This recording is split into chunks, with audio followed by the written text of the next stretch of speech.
পবিত্র কোরআনের সবচেয়ে গুরুত্বপূর্ণ আয়াত হচ্ছে আয়াতুল কুরসি।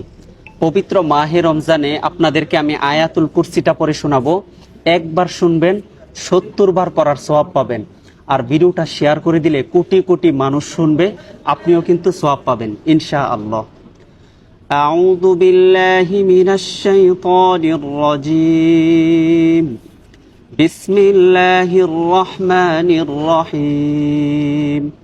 الله لا إله إلا هو الحي القيوم لا تأخذه سنة ولا نوم له ما في السماوات وما في الأرض من ذا الذي يشفع عنده إلا بإذنه يعلم ما بين أيديهم وما خلفهم ولا يحيطون بشيء من علمه إلا بما شاء وسع كرسيه السماوات والأرض ولا يؤوده حفظهما وهو العلي العظيم صدق الله العظيم।